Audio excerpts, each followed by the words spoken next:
all the places I've never known, and we'll chase the night. Come here then. You coming in the video? You coming in the video? Are you coming in? Hello there. Hello there. We answer some questions. Right, my next question is, has lockdown changed everything? Now, obviously, again, this is my first baby, so I don't really know. But I would say it has. Like, I think it has personally.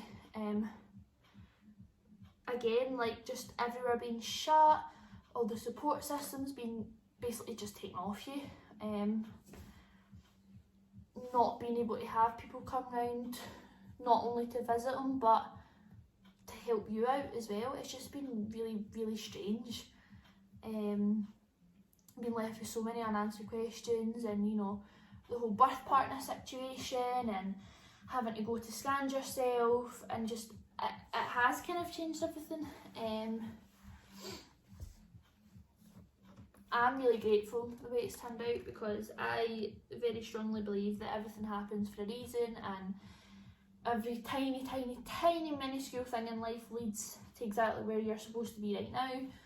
And so many more tiny, minuscule things are going to happen that's going to lead me to where I'm meant to be. So I wouldn't ever change anything, but at the same time, it's not been how it's supposed to be. There's been so many unanswered questions, and there's been so, I've felt a lot of the time, I've just sat and I've just questioned, what if it hadn't been like this, or you know, all that kind of stuff, and you just feel like this isn't how things were supposed to go, this isn't how it was supposed to be. I was more than halfway through my pregnancy before we went into lockdown. Like, I didn't get pregnant during this pandemic, and obviously I know a lot of people have fallen pregnant during the pandemic, and I'm not in any way taking anything from them, or you know, diminishing anything, because obviously it's hard for everyone, but at the same time, they know that we're in a pandemic, if that makes sense, and they know restrictions, even if restrictions have been lifted and stuff, when they fell pregnant, you know, it's all very up in the air, whereas me, I fell pregnant in August last year, so it wasn't even over in Wuhan, to our knowledge anyway, at that point in time. So, you know, no one could have expected anything like this. There was no chance of it happening, like, do you know what I mean? So it's been very much, you know, I've never once actually stood and asked why me, because again, I believe that, you know, this was the way it was supposed to go, but there's been a lot of, this isn't how it was supposed to go, this isn't how it was supposed to be, this isn't how it was originally going to pan out, which was quite hard to come to terms with. What's the hardest part of being a teen mum? I'm going to sneeze.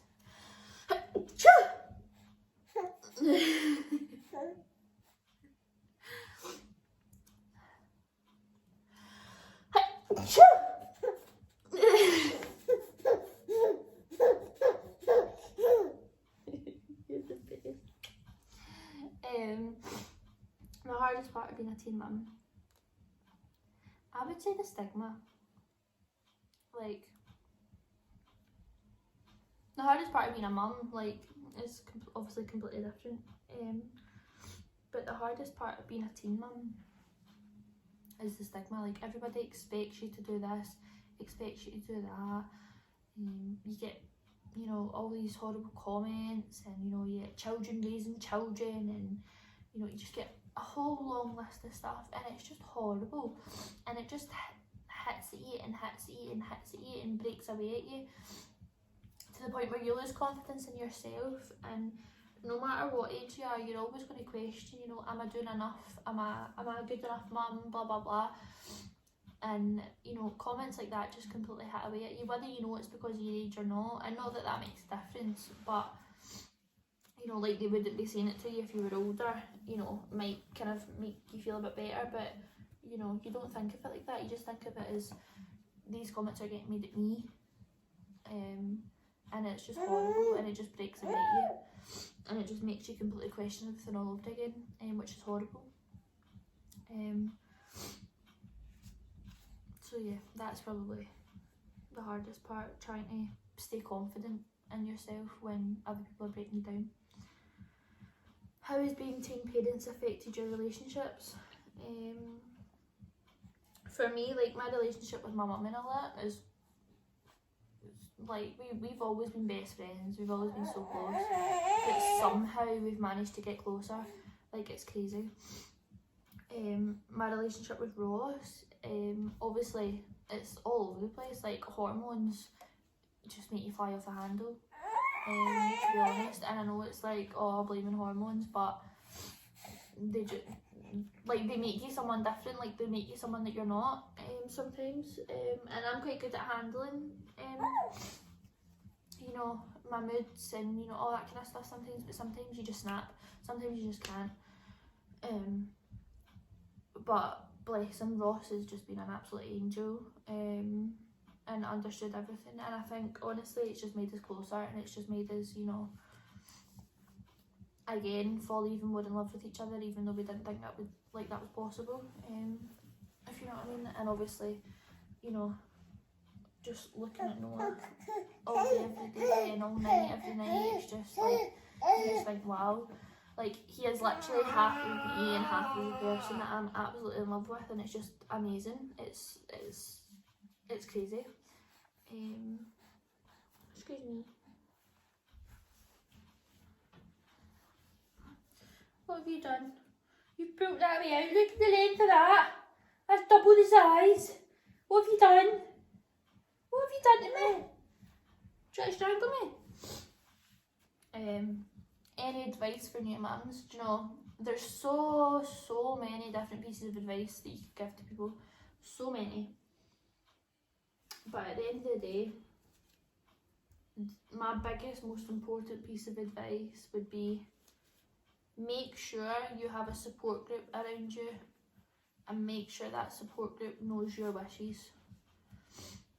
For me, it was a case of making sure, you know, my mum and Ross had every piece of information possible on breastfeeding to help me succeed at it, and I had to make sure myself it was factual information. There is so many pieces of information I know for a fact about breastfeeding, probably about everything, that is opinion, and the way it is written sounds like fact, and it's not. But for me, it was having a support group, having people there to do things if you needed to do things, to say things if you needed to say things, to keep you going, like all of that. And reach out. Do not be afraid to reach out. No one thinks you're a bad parent. No one thinks you can't do stuff. No one thinks you're horrible. No one thinks you can't handle it. Any of that that's going through your head. And at the end of the day, it's so much better if you reach out for help, no matter what it is, than you just don't and you struggle. No one, there's no such thing as a silly question as a first time mum, especially. There is no such thing as a silly question. As a fifth time mum, there's no such thing as a silly question. Like, do you know what I mean? It doesn't matter how many children you've had, because something new happens. Every single child and every single pregnancy is so different, and there's always going to be someone out there that has an answer, whether it takes you 5 minutes or 5 days to find the answer, 5 weeks, 5 months. Do you know what I mean? Like, there's always going to be someone out there. There is so many different amazing support groups that I didn't know of until it was kind of too late. I found myself the support I needed, and I got myself all the information, because I didn't know that there was all these amazing support groups and stuff out there. But again, for me, what helped me was, you know, during pregnancy, just doing so much research and so many things. But like, when I was born, like, it was like in the guidance to wean at 3 months old. It's now 6 months, and there's been studies to show, like, good reasoning why, and, you know, the risks if you do it early and all that kind of stuff. So, like, Obviously when I was born it was 3 months, so my mum would think 3 months. If I didn't do research and I didn't, check these things out for myself, I would have weaned him at 3 months, not knowing kind of what things could have been prevented when he gets older. So, all things like that. Do your research, know what you want, stand by what you want, but build a support group and let them know exactly what you want, and make sure it's a support group that you know, not that you think or you're pretty sure will stick by what you say and honour it and help you, that you know. Because the last thing you want is to look back and think, oh, I wish I'd just done that, or I wish I'd just stayed doing that, or I wish I hadn't bothered with that.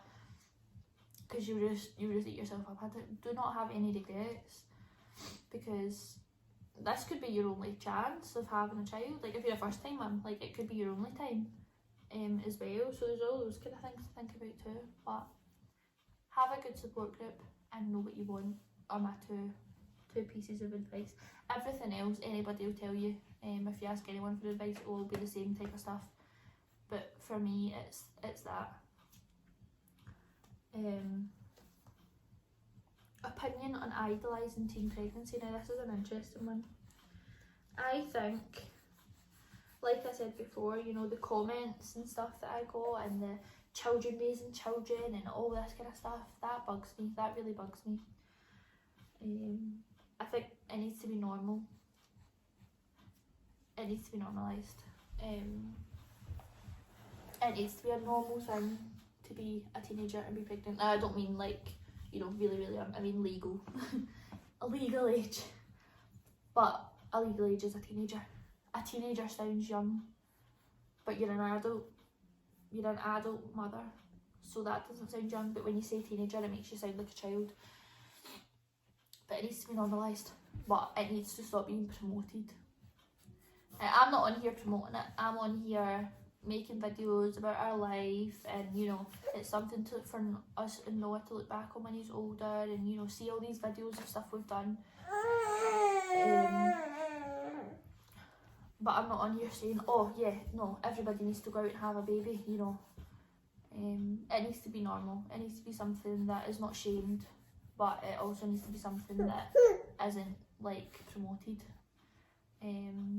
There's a lot of teenagers who aren't in a position to have a child. There's a lot of teenagers who are immature, and who would be maybe better waiting a few years. There are a lot of teenagers who aren't in a financial situation, who aren't in a good house situation, all that kind of thing.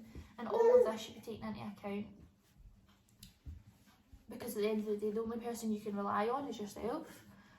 So if you know that you by yourself could not cope with raising a child, then it's probably not the best idea. But that goes for any age, really. It isn't just teenagers, but obviously, when you're older, you're more likely to have a job and a house and, all that kind of stuff. So, it's kind of teenagers that you think of first. But in general, there's nothing wrong with being a mum as a teenager. You could be, 35 and it's still not the right time. There is no right time to have a child. There is no time that you will be prepared. Whether you're trying or it happens, it just happens. There is never a right time. It's just time. If that makes sense. So, normalise it, but don't promote it. If you could change anything from teen pregnancy to now, would you? Pregnancy wise, baby wise, no. Situational wise, obviously, there's always stuff that could be better. Just now we live with my mum and dad, and we're really lucky that they've got a really big, spacious house. So, we've got our own rooms, and, we've got all our own space and stuff. So it's like we live alone, but we've got that, we've had that extra support system because we've lived with them. So there's not been no one can come around and visit because my mum and dad have been there. So that has been really nice to just know that if we ever need anything, they're literally the next room. Do you know what I mean? But obviously it would be nice to have our own, our fully own space. It would be nice for us to have better jobs. You know, but no matter what stage you're in life, you're probably always going to have, you know, thoughts like that. Oh, a bigger house, a better car, a better job, a promotion in my job, you know, all that kind of stuff. So I think that's kind of just normal. But kind of specific to us, no, there's nothing I would change. I think everything, like I said, I believe that everything is how it's meant to be, and I'm just so grateful that this is how my life is meant to be right now, because look at this fish, look at this fish, you're just the best, you're the best.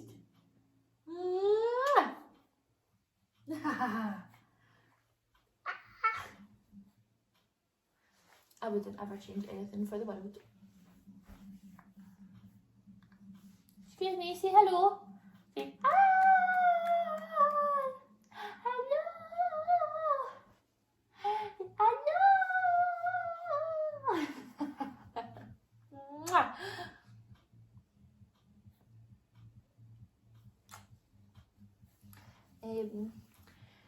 Right, I'm going to leave the questions just now. I'm going to end the video here. We've wrapped some presents, still got more to wrap, but we'll get to it. We've wrapped some presents, we've had a wee chat, and I think it's time to go and get you a change and a wee feed and relax for a bit. Don't you agree? Thank you for watching. Yes, say thank you. Thank you for watching a video. We appreciate it. It means a lot.